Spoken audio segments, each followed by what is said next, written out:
Ladies and gentlemen, welcome to Shamsi for Tech. പുതിയൊരു അപ്ഡേറ്റുമായിട്ടാണ് വന്നിരിക്കുന്നത്. അതിൻ്റെ മുന്നേ സബ്സ്ക്രൈബ് ചെയ്യാത്ത കുറച്ച് ആൾക്കാരുണ്ട്. നേരിട്ട് ഓടിപ്പോയിട്ട് സബ്സ്ക്രൈബ് ചെയ്യുക. അതേപോലെ തന്നെ നിങ്ങൾ വീഡിയോ ഫുള്ളായിട്ട് കാണുക, പിന്നെ ഷെയർ ചെയ്യുക, പിന്നെ ലൈക്ക് ചെയ്യുക, പിന്നെ കമൻറ്റ് ചെയ്യുക, ഒക്കെ ചെയ്യുക. ബെല്ലൈക്കണൊക്കെ അടിച്ചാണ്ട് തല്ലിയാണ്ട് പൊളിക്കുക. അപ്പോൾ ഞാൻ വീഡിയോ അധികം ഞാൻ പറയാൻ ദീർഘിപ്പിക്കുന്നില്ല ഗായ്സ്. അപ്പോൾ എല്ലാവർക്കും വീണ്ടും welcome to Shamsi for tech. Let's roll. വിവോന്റെ ഒരു പുതിയൊരു ഫോണ് ഈ മാസം ലോഞ്ച് ചെയ്യാൻ പോകുന്നുണ്ട്. Y600 Pro എന്ന് പറയുന്ന സീരീസ് ആണ് ലോഞ്ച് ചെയ്യാൻ പോകുന്നത്. അങ്ങ് ചൈനയിലാണ് ലോഞ്ചിങ്. അത് കഴിഞ്ഞിട്ട് ഒരു പ്രതീക്ഷ എന്ന് വെച്ച് കഴിഞ്ഞാൽ ഇത് ഇന്ത്യയിൽ ലോഞ്ച് ചെയ്യുമെന്നാണ് എൻ്റെ ഒരു പ്രതീക്ഷ.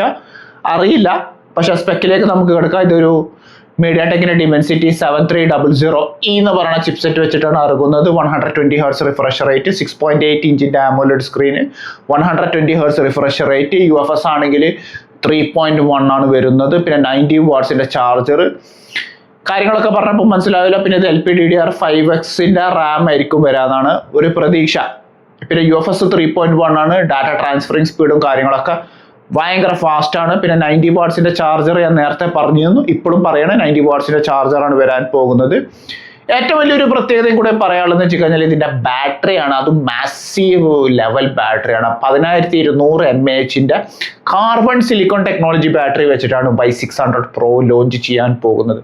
എന്താണ് നിങ്ങളുടെ അഭിപ്രായം? ഒന്ന് കമന്റ് ചെയ്യുക. എനിക്ക് ഈ ഒരു ഫോൺ ബേസിക്കലി ഒരു മിഡ് റേഞ്ച് സെഗ്മെന്റിൽ ഇത് എനിക്ക് ഇഷ്ടപ്പെട്ടു എന്നാണ് എനിക്ക് പറയാനുള്ളത്. എൻ്റെ അഭിപ്രായമാണ് ഞാൻ നിങ്ങളുടെ അടുത്ത് ഷെയർ ചെയ്തത്. നിങ്ങളുടെ അഭിപ്രായം എങ്ങനെയാണെന്നുള്ളത് നിങ്ങളൊന്ന് കമൻറ്റ് ചെയ്യുക. മേടിക്കാൻ താല്പര്യം ഉണ്ടെങ്കിൽ കമൻറ്റും ചെയ്യുക, ലൈക്കും ചെയ്യുക. മേടിക്കാൻ താല്പര്യമില്ലാത്ത ആൾക്കാരൊക്കെ ഉണ്ടെങ്കിൽ ഒന്ന് കമൻറ്റും ചെയ്യാം. അപ്പോൾ ഇതാണ് അപ്ഡേറ്റ്. കാര്യങ്ങളൊക്കെ പറഞ്ഞപ്പോൾ മനസ്സിലായല്ലോ. കുറച്ചും കൂടെ അപ്ഡേറ്റ് വരാനുണ്ട്, അതും ഞാൻ പറയുന്നതാണ് ഈ ഒരു വീഡിയോയിൽ. iQOO Neo 10ന്റെ പുതിയ ഒരു കളറ് ലോഞ്ച് ചെയ്യാൻ പോകുന്നുണ്ട്. ആൽപൈൻ വൈൻ അല്ല, കള്ളുടിയല്ല കേട്ടാ, ആൽപൈൻ വൈറ്റ് എന്ന് പറയുന്ന കളർ വെച്ചിട്ടാണ് ഇറങ്ങാൻ പോകുന്നത്. April 30 അതിൻ്റെ ലോഞ്ചിങ്. ഒരു അടിപൊളി ഒരു ഓഫ് വൈറ്റ് കളർ വെച്ചിട്ടാണ് ഇറങ്ങുന്നത്. റെൻഡറും കാര്യങ്ങളും ഇതിൽ ഞാൻ ഇടാം. ഇതൊരു ഫ്ലാഗ്ഷിപ്പ് ഫോണും കൂടിയാണ്. വാല്യൂ ഫോർ മണി ആണോ എന്ന് ചോദിച്ചു കഴിഞ്ഞാൽ യെസ് എന്ന് എനിക്ക് പറയാൻ പറ്റും. സ്റ്റോറേജിൻ്റെ പ്രൈസും കാര്യങ്ങളും ഞാൻ അടിയിൽ മെൻഷൻ ചെയ്യാം, ഡിസ്ക്രിപ്ഷനിൽ മെൻഷൻ ചെയ്യാം. പോയിട്ട് മേടിക്കാൻ താല്പര്യമുള്ളവർ ഈ ഒരു phone it's for you guys എന്നാണ് എനിക്ക് പറയാനുള്ളത്. ഇത് പിന്നെ സ്നാപ്ഡ്രാഗൺ 8s Gen 4 ചിപ്സെറ്റ് വെച്ചിട്ടാണ് ഇറങ്ങുന്നത്. 144 Hz റിഫ്രഷ് റേറ്റ്, അതും LTPO display.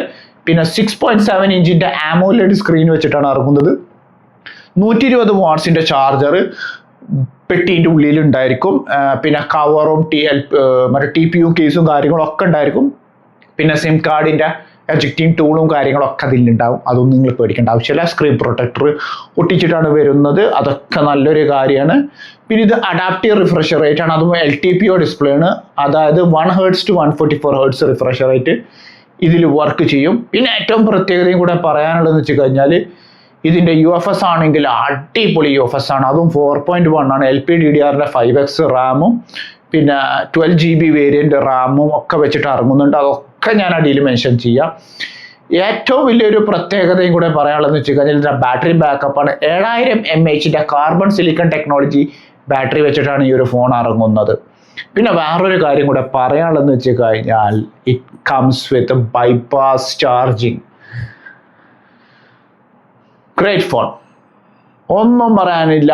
Value for money എന്ന് വെച്ച് കഴിഞ്ഞാൽ ഒരു വാല്യൂ ഫോർ മണിയാണ്. പിന്നെ ക്യാമറ മെഗാപിക്സലിൻ്റെ വരുമ്പോൾ റെയർ ക്യാമറ 50 മെഗാപിക്സലിൻ്റെ ക്യാമറയും 8 മെഗാപിക്സലിലെ പ്രൈമറി ക്യാമറയും 8 മെഗാപിക്സലിലെ അൾട്രാ വൈഡ് ആംഗിൾ ക്യാമറ വെച്ചിട്ടാണ് ലോഞ്ച് ചെയ്യാൻ പോകുന്നത്. പിന്നെ ഫ്രണ്ട് ഫേസിങ് ക്യാമറ ആണെങ്കിൽ 32 മെഗാപിക്സലിൻ്റെ ഫ്രണ്ട് ഫേസിങ് സെൽഫി ക്യാമറ ആണ് ഈ iQOO 10 വരാൻ പോകുന്നത്. അതും കളർ വരുന്നത് ആൽപൈൻ വൈറ്റിലാണ്. എന്താണ് നിങ്ങളുടെ അഭിപ്രായം? അടിപൊളിയായിരിക്കും എന്നാണ് പ്രതീക്ഷ.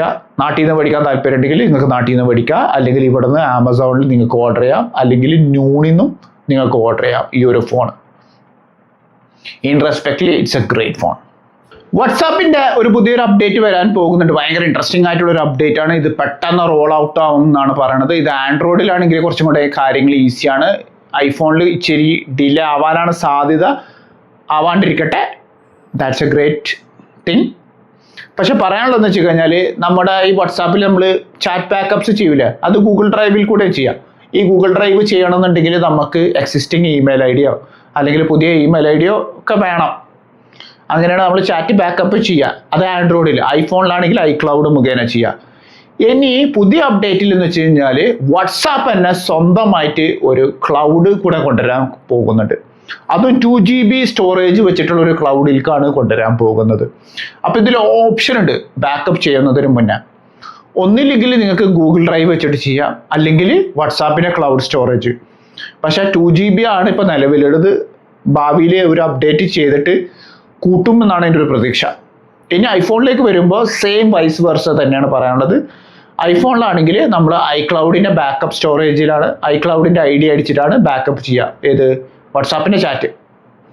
അതേപോലെ തന്നെ ഈ വാട്സാപ്പിൻ്റെ ക്ലൗഡ് സ്റ്റോറേജ് അതും 2GB നമുക്ക് അതിലും ബാക്കപ്പ് ചെയ്യാം. നമുക്ക് ഓപ്ഷൻ ഉണ്ട്, ചോദിക്കാം നിങ്ങൾക്ക് വാട്സാപ്പിൻ്റെ ക്ലൗഡ് സ്റ്റോറേജ് വേണോ അല്ലെങ്കിൽ iCloudൻ്റെ സ്റ്റോറേജ് വേണോ, ഏതാണോ നിങ്ങൾക്ക് താല്പര്യം അതിനനുസരിച്ചിട്ട് നിങ്ങൾ സ്വിച്ച് ചെയ്യുക.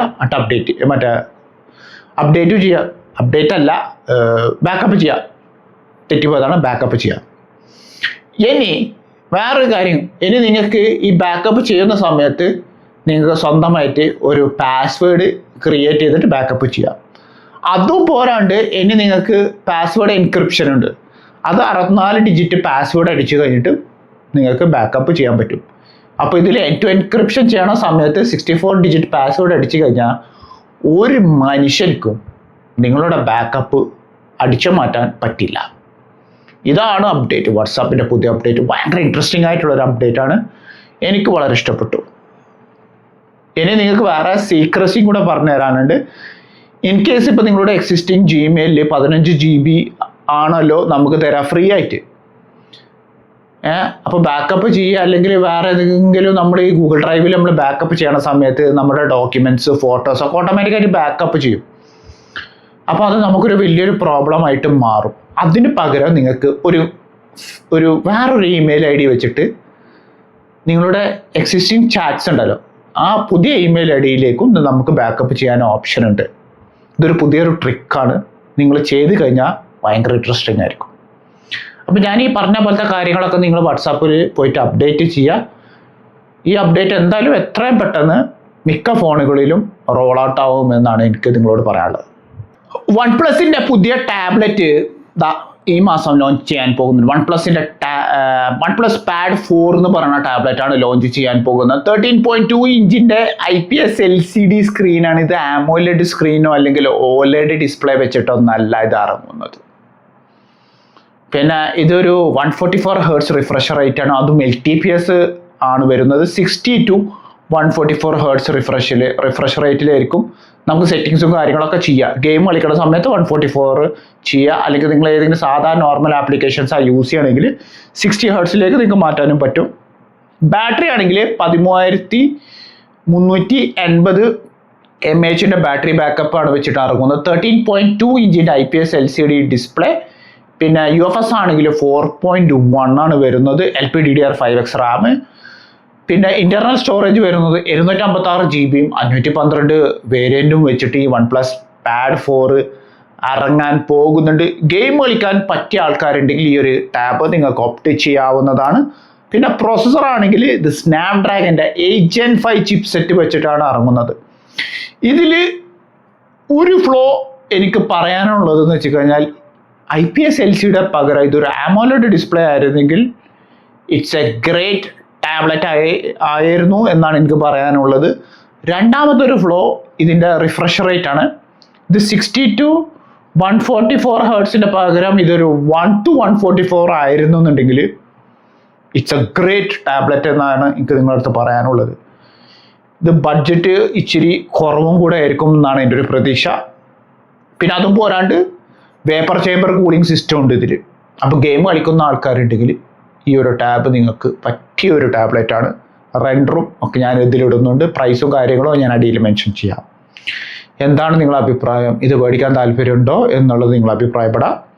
കമൻറ്റ് ചെയ്യാത്ത ആൾക്കാർ ഒന്ന് പോയിട്ട് കമൻറ്റും ചെയ്യുക. പിന്നെ പോരാത്തതിന് ആ സബ്സ്ക്രൈബ് ഒന്ന് തല്ലിപ്പൊളിക്കുകയും ചെയ്യും. ഒന്ന് സബ്സ്ക്രൈബും ചെയ്യുക. ഓക്കെ ഗൈസ്, അടുത്ത ഒരു അപ്ഡേറ്റ് പറയാനുണ്ട്. നമ്മുടെ DJI ഒരു പുതിയൊരു മൈക്ക് 2 മിനി വെർഷന് ഇന്ന് ലോഞ്ച് ചെയ്തിട്ടുണ്ട്. ഒരു 7 മണിക്കൂർ മുന്നെയാണ് ലോഞ്ച് ചെയ്തിട്ടുള്ളത്. അടിപൊളി മൈക്കാണ്. സ്പെക്കും കാര്യങ്ങളും പറയാം. ഇതിൽ കമ്പാറ്റബിൾ ആയിട്ടുള്ള ഡിവൈസും കാര്യങ്ങളും ഞാൻ ഇതിൽ മെൻഷൻ ചെയ്യാം. ഓക്കെ, നിങ്ങൾക്ക് മേടിക്കാൻ ആഗ്രഹം ഉണ്ടെങ്കിൽ എത്രയും പെട്ടെന്ന് ഓടിപ്പോയിട്ട് മേടിക്കുക എന്നാണ് എനിക്ക് പറയാനുള്ളത്. ഇനി സ്പെക്കിലേക്ക് കടന്നാൽ രമണ പറയാനുള്ളതെന്ന് വെച്ച് കഴിഞ്ഞാൽ ഇതിൽ 2 ലെവൽ നോയ്സ് ക്യാൻസലേഷൻസ് ഉണ്ട്. അതും ബേസിക് ആയിട്ടുള്ള ഒരു നോയ്സ് ക്യാൻസലേഷൻസ് ഉണ്ട്, പിന്നെ സ്ട്രോങ് ആയിട്ടുള്ള നോയ്സ് ക്യാൻസലേഷൻസ് ഉണ്ട്. പിന്നെ പോരാത്തതിന് നമുക്ക് ഇതൊരു ഫാസ്റ്റ് ചാർജിങ്ങും കൂടിയാണ്. നമുക്ക് 48 മണിക്കൂറാണ് ഇതിൻ്റെ കേസ് പ്ലസ് യൂസേജും പറയണത്. That's A great thing. പിന്നെ 400 മീറ്റർ റേഞ്ച് ട്രാൻസ്മിഷൻ കിട്ടും. അതായത് 400 മീറ്റർ വരെ, അപ് ടു 400 മീറ്റർ വരെ നിങ്ങൾക്ക് വോയിസ് റെക്കോർഡ് ചെയ്യാം. ഒരു ഇത് ലാറ്റൻസി ഇല്ലാണ്ട് വോയിസ് റെക്കോർഡ് ചെയ്യാനും പറ്റും. അത് നല്ലൊരു സംഭവമാണ്. ഞാൻ ഇത് യൂസ് ചെയ്യുന്നത് എനിക്കിത് 40 മീറ്ററേ കിട്ടുള്ളൂ ഈ ലാവിയർ മാർക്ക് 2. പക്ഷേ DJI Mic 2 മിനിയിൽ നിങ്ങൾക്ക് 400 മീറ്റർ കിട്ടും. പിന്നെ ഇതിൽ 3 വോയിസ് ടോൺ പ്രീസെറ്റ്സ് ഉണ്ട്. അതിൽ ബ്രൈറ്റ്, റിച്ച്, പിന്നെ റെഗുലർ എന്ന് പറയണ സംഭവമുണ്ട്. അത് നമ്മൾ അതിനനുസരിച്ച് നമുക്ക് പ്രീസെറ്റ് ചെയ്യാൻ പറ്റും. നമ്മുടെ വോയിസ് അനുസരിച്ച് പ്രീസെറ്റ് ചെയ്യുക. അത് നല്ലൊരു ഫീച്ചറും കൂടെയാണ് പറയാനുള്ളത്. പിന്നെ എന്ന് പറയുന്നത് ഡയറക്റ്റ് ഓഡിയോ കണക്റ്റ് ആണ്. അതായത് നമ്മുടെ ഓസ്മോ പോക്കറ്റ് 4, ഓസ്മോ 360 അങ്ങനത്തെ എക്കോസിസ്റ്റം ഒക്കെ ഉണ്ടെങ്കിൽ, DJIൻ്റെ എക്കോസിസ്റ്റം ഒക്കെ ഉണ്ടെങ്കിൽ പിന്നെ പറയേണ്ട കാര്യമില്ല, ഓട്ടോമാറ്റിക്കായിട്ട് കണക്ട് ചെയ്യും. അതും അടിപൊളിയാണ്. ഈവൻ ഓസ്മോ ആക്ഷൻ 6 വരെ അത് കണക്ട് ചെയ്യാനുള്ള ഓപ്ഷൻ ഉണ്ട്.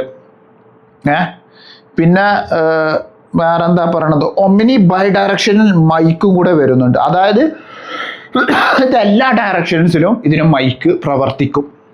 ഈവൻ നമ്മൾ ഭയങ്കര നോയ്സി ഏരിയയിൽ പോലും ഈ ബൈ ഡയറക്ഷണൽ മൈക്ക് വെച്ചിട്ട് നമുക്ക് വ്ളോഗ് വരെ ചെയ്യാൻ പറ്റും. ഔട്ട്ഡോറിൽ വരെ ചെയ്യാൻ പറ്റും. ഇൻ കേസ് ഇപ്പോൾ നിങ്ങൾ റോളർ കോസ്റ്ററിലൊക്കെ പോയിട്ട് വ്ളോഗൊക്കെ ചെയ്യണമെന്നുണ്ടെങ്കിൽ തീർച്ചയായിട്ടും ഈ ഒരു മൈക്ക് നിങ്ങൾക്ക് പറ്റുന്നതാണ്. പിന്നെ പോരാത്തതിന് നിങ്ങൾ ഔട്ട്സൈഡിലൊക്കെ പോയിട്ട് വ്ളോഗൊക്കെ ചെയ്യുന്നുണ്ടെങ്കിൽ ഈ ഒരു മൈക്ക് നിങ്ങൾക്ക് റെക്കമെൻഡബിൾ ആണ്.